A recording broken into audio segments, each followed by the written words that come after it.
Me being the chosen one was like a blessing in deception. City known for homicide, majority depression. Grinding in the gym so I could live through the... What it do, YouTube? It's your boy Mike from NYC, and we back with another reaction. Today, we are watching who is the most unguardable player ever. You know, I just watched the video of who had the greatest season ever, and I thought it would be a little bit more subjective, a little bit more up to personal opinion, a little bit more arguable, debatable, depending on what you feel, and one of those type of things, and different viewpoints, and something that I could, you know, argue multiple sides for and play devil's advocate, but eventually give my opinion and what I deem is most valuable in having the best season. But that being said, it didn't really do what I thought it would do.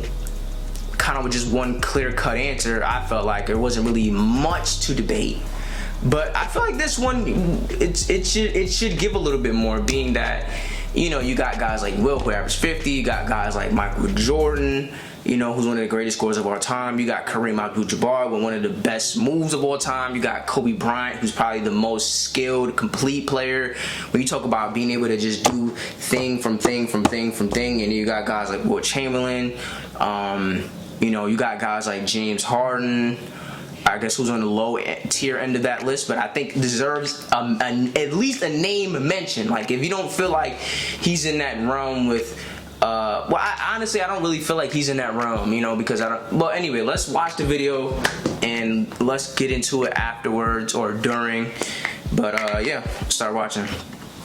When we talk about basketball history and try to compare the greatest scores from different eras, it's often a difficult task due to many rule changes, differences in competition, and overall basketball evolution. In this video, we'll dissect the games of 5 of the best scorers that ever played in the NBA. Bang. Explain why they were so effective, and then finally, we'll try to answer the difficult... You gotta have Kareem. If Kareem ain't on the list, it's not a real list. You gotta have Michael Jordan, in my opinion. Who else do you have to have? I think you have to have KD, though. I don't know if you have to have KD, but you have to have Kareem. You have to have Michael Jordan. Those are the only 2 players, in my opinion, that you have to have, in my opinion. So, question: who's the most unguardable player ever? Michael Jordan, the ultimate scoring machine. Michael Jeffrey Jordan came to the league in 1984 and immediately got himself noticed. He was faster than everybody, supremely confident, and could stay in the air longer than anybody we have ever seen on the basketball court. Through 13 seasons with the Bulls, Jordan has averaged 31.5 points per game. Even if we had 2 seasons in the Wizards that he played with almost 40 years on his shoulders, Jordan's career PPG is 30.1, which is still the best scoring average ever. Sure, you can make the counter argument that he had the ultimate green light, and that he would take more shots in 1 game than his teammates would take in 3 or 4 games. So? And that would be correct, as Jordan averaged 23 shot attempts per game in his career, which is half an attempt more than Wilt. Still, it would be an argument if Jordan wasn't effective, which was not the case. MJ shot over 50% from the field in the Bulls uniform. There's a reason he's taking all those shots. His high free throw percentage made him even more efficient. Only 7% of his attempts were 3-pointers, and despite taking a lot of tough mid-range shots, Jordan has maintained incredible efficiency even on a large volume. What is often highlighted as an important argument in favor of Jordan's scoring greatness is his performance in big games. As the pressure and the quality of the opponent grew, so did his numbers. Jordan's career is full of insane playoff stats, like those from the 1993 finals against Phoenix, where he averaged 41 points, 8.5 assists, and 6.3 rebounds. Through the 179 playoff games he played in his career, MJ scored 33.45 points per game, 3 points more than his career average. And of course, this is also an all-time best. He was probably the best clutch performer in NBA history, as evidenced by the extremely rich collection of crucial plays in big games, of which, of course, the most famous is the shot over Byron Russell, which secured the Bulls another 3-peat. MJ's ability to get past an opponent one-on-one, split a double team, attack the hoop and carry a team when no one else could score was second to none. Even though he lacked the three-point shot for the majority of his career, his incredible post skills, dribbling prowess, and efficient shooting from the mid-range made him one of the most versatile and deadliest scorers ever. Kobe Bryant, Jordan 2.0. Kobe Bean Bryant. 2.0 is insane because he's not even better than MJ. So to say 2.0 implies he's better. So I don't know about that, but you know what I'm saying? Kobe though, Kobe my guy. Kobe my guy. So. The true incarnation of Jordan, both visually, mentally, and spiritually. He wanted to kill on the court. And for the majority of his legendary career, he did just that. Even though he wasn't as strong as MJ, nor he had the big hands that could palm the ball with ease, he could make every move Jordan could, probably even with more elegance and refinement. We'll forever remember 81 points against the Mavs, I don't know. against the Mavs in 3 quarters, and 60 points against Utah in his farewell game, which stand out among the numerous 40 and 50-point performances Mamba had in his illustrious career. Kobe's prime came into the worst era when it comes to pace, which extended from the second Jordan three-peat to the time Bryant won his 5th title in 2010. Averaging many points with the slowest pace in league history is definitely an argument for Kobe. Interesting. Yo, I never really thought about that. First of all, I never knew that. I didn't know that 1998 to 2010 was the slowest pace in NBA history. I didn't know that because it seemed like it would be the opposite, you know, because during that time you had the 7 seconds or less offense with the Suns, so you had a lot of, plus the lack of hand check rules. You would think that the game was gearing more towards an offensive-minded game, which I felt like it was, you know, and then you had. I don't know. I feel like you just had more shooting. You had more spacing. You had guys like Dirk Nowitzki enter the league. You just had more shooters enter the league during that period. You had your Chris Bosches. You had your, you know, you just had. I feel like you just had more spacing. You know, so it's interesting that you said that. That's the case, you know what I mean? Because him averaging 33, 35, 31 in the slowest pace of basketball, you know, I think is interesting. Said for efficiency, he did shoot and make twice as many threes as MJ did, but the accuracy was the same. Kobe also shot less than 45% from the field in his career, and there were times where he was heavily criticized for shooting too much and not passing the ball. His true shooting percentage is 55%, compared to Jordan's 57%, and his 36 per 100 possessions are worse than Jordan's 40. So, even though he was probably even more skilled than Jordan, we have to give the advantage to Mike, who won 10 scoring titles, compared to Kobe's 2, and he also edges Bryant in both traditional and advanced stats. Kevin Durant, a 7-foot shooting guard. Just when Kobe was winning his last championship, another scoring phenom was emerging. From 2010 to 2014, he won 4 scoring titles and firmly established himself as the most unguardable scorer in the NBA. Kevin Durant coined the term unicorn, which is interesting because he's a unicorn himself. The world has never seen someone that tall to handle and shoot the ball like KB can. And even though he won all those scoring titles in OKC, the full extent of his scoring wrath wasn't fully unleashed there. Oklahoma had talent, but it didn't have shooters around Durant, who was often forced to play ISO basketball, especially in the playoffs. But you know what's interesting though? I think watching him, you don't even think that he's 7 foot. You don't think, wow, he's a 7-footer doing that. He doesn't look awkward with the rock. He looks very comfortable. Like, I think that's super crazy. The Warriors, it was a whole other story. Like a tailor-made suit, Durant was made for the Warriors, and the Warriors were made for him. Durant finally showed how wide is the range of his offensive arsenal. He scored in half court, in transition, as a cutter, from catch and shoot, isolations, you name it. It almost hurts how simple his game is. Durantula just takes what the defense offers. If you step back, he'll shoot over you. If you press him, Kevin will get past you. Michael used his 48-inch vertical to create separation, paired with great footwork. He'd bait the defender with a simple dribble move or a fake, and then shoot over him due to his superior jumping ability. Facts. Kobe didn't have the same athleticism, but he had the most skill, and he'd use every trick in the book and had endless counter moves. Facts. defender pushed him in a tight spot. Counters is Durant, insane. much simpler. He's 6'11" and has a 7'5" wingspan. Lord have mercy. Such length. KD doesn't need some fancy dribble to get an open look because all the looks are pretty much open for him. His true shooting percentage is 62%, which is 5% better than Jordan's career numbers. Of course, KD benefited from the heavy usage of the three-pointer. Paved the way for great shooters like him to boost their efficiency. His 27 points per game is the 6th best scoring average ever, and in the playoffs, he's 4th all-time with 29 points per game. And because he's more efficient than Jordan, and because his points come so effortlessly, unlike Wilt and Kobe, I would put KD's scoring ability in the rarefied air of MJ, if not above him. James Harden, the mad scientist. In 2015, when the Curry-led Warriors won their first title, only one team shot more than 33s per game. In 2020, there were only 3 teams that hoisted less than 30 shots from deep. In fact, the number of three-pointers attempted grew each year since 2012, when the average number of three-point attempts was 18.4. In 2020, it was 34.1, which is almost double.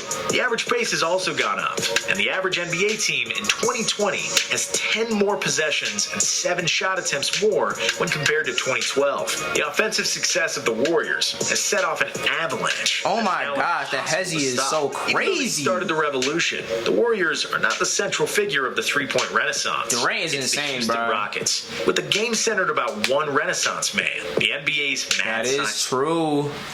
That is true. They did build their whole team around James Harden just being an unstoppable force, and he was that. Oh, it's not. Scientist, Mr. James Harden. Helped and encouraged by analytics and always innovative Mike D'Antoni, James Harden became an anomaly whose style of play is something we have never seen. Could he really be the most unguardable player ever? Although Harden is a player who plays iso ball with a huge number of shot attempts, his game can't be characterized as selfish because he plays within Houston's offensive scheme. The number of assists confirms this. Since he got to Houston, Harden is the 4th in the league in the number of assists per game. If he senses a Who the first collapse, 3? Harden will quickly pass the ball to the roll man or to a shooter for a 3. Watching Houston play can be exhausting at times. Hey. Harden dribble the ball in 15 seconds and then make a move. However, that also is by design. There are very few players who force defenses to make so many adjustments and are a real triple threat, through which the entire basketball system of one team can revolve. Houston plays like this only because James Harden is a magician with the basketball. His elite ball handling, great decision-making, mastering the art of drawing fouls, and a dangerous outside shot. His offensive arsenal is unlimited, and he's arguably the most skilled offensive player ever, together with Kobe. I disagree. Became almost impossible to guard. They take away his step back and channel him to the paint. Defenders started defending him from behind, which is as absurd as it is a compliment to Harden's skill. Harden will never be a fan favorite. He flopped too much in the past. He dribbles too much and draws too many fouls, which kills the flow of the game. You may not like him, but you have to respect James because his moves are basketball poetry. In the 2018-19 season, he went ballistic and scored over 30 in 32 consecutive games. 50 or 60-point triple-doubles were not a surprising stat line anymore, nor was him shooting double behind the back, step back, and I'm out. Bang.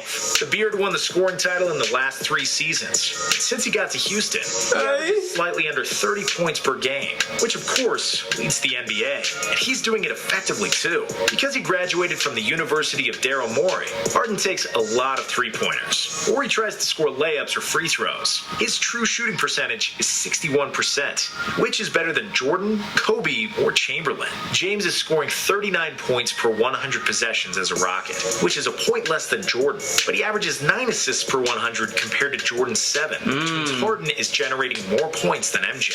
Could he really be the most potent offensive player who ever played, and the most unguardable player ever? Well, the advanced statistics would say yes. He's making a case. Basketball is not just a bunch of numbers. He's making a great case. His numbers stayed relatively the same in the playoffs, or MJ and Durant, whose numbers improved. We can't say the same about Harden. Both his totals and his efficiency drops in the playoffs, and we all know that's when it counts most. And unlike other players on this list, Harden hasn't won a ring. He didn't even make the finals as the main player in Houston. I'm a big fan of James Harden, and I appreciate the innovation he brought to the game of basketball basketball, and I applaud the fact he plays great defense now. He is definitely a great player, and one of the best offensive players ever. Until he can replicate the numbers from the regular season and win a ring, he'll always be behind the other players on this list. That's fair. And some others as well. That's fair. And to answer the question from the title, the most unguardable players ever are Kevin Durant and Michael Jordan. Both the eye test and the advanced stats would say so. Let us know in the comments if you agree. So they just picked two players. Wow. Okay. So this was a lot. I really like this video. Where do I even begin? I would want to say first and foremost. So Durant, I would say probably is the most unique of these players. I mean, he's 7 foot with a handle. Obviously, he's super unguardable. Has scoring titles to go with it. I think with him being in this list, I think he would probably have the least amount of moves. So I think he's just he's so tall and unstoppable. It's hard for you to just physically even have a chance. I like what he said about Kobe. You know, I don't think Kobe is a better scorer than MJ. I think he's a more skilled scorer because I feel like his counters I feel like he has more counters than MJ. I think MJ is probably just more unstoppable. Like MJ's dribble pull up, like you're not getting to that. But Kobe isn't as athletic, so he has a little bit more. He pump fakes a little bit more. He has more step throughs and shimmy counters and footwork counters and dribble move counters and things of that nature. So I think that he's more skilled and more all around in that sense. Harden, Harden's one of my favorite players, you know, so I really do like what he said about Harden, but he did keep it a buck. I mean, Harden's efficiency goes down in the playoffs. It is what it is. But I think, unlike a Steph Curry, I think James Harden should get a little bit more credit of, how should I say? So basically, in Houston, the way things operate is everything funneled around James. So the team went as James went. You put around a bunch of shooters around him. You put maybe a good defender here and there. You put somebody like Clint who can get rebounds. And everybody operates off of James Harden. Unlike a Steph Curry, who have a Klay Thompson. Klay Thompson is Klay Thompson regardless of who's there.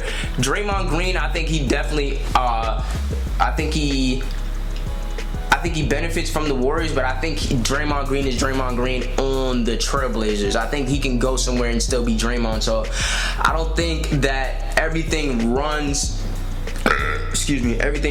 around Curry the way it did run around Harden. And I think that has a lot to do with his dip in playoff numbers, also the lack of him using a mid-range. So I think it is a little bit more system-based.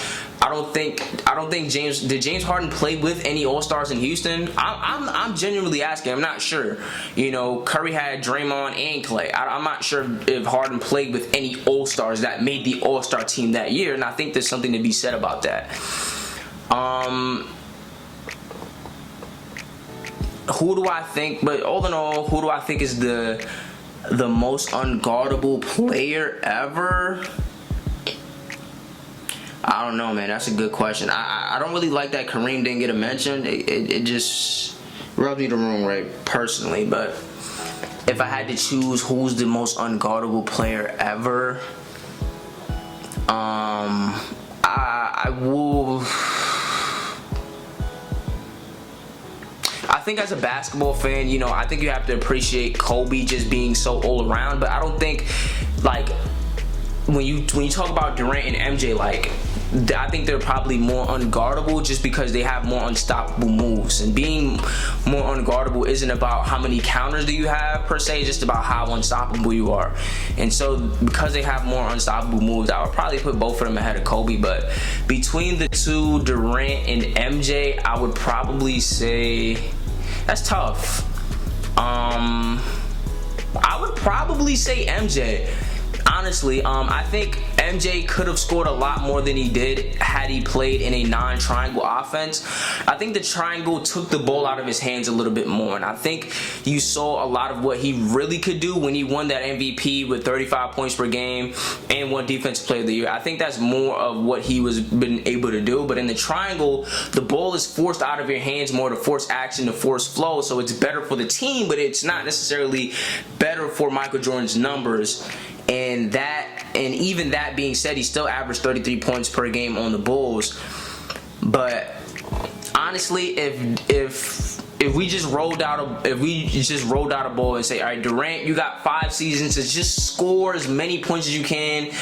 You know what I mean? And Michael Jordan do the same. I would probably give it to Michael Jordan. Plus, I trust Michael Jordan more in the playoffs. I feel like I've seen Durant not show up a little bit more than MJ. Like, Durant's a great playoff performer overall, but I think MJ has him beat in that category.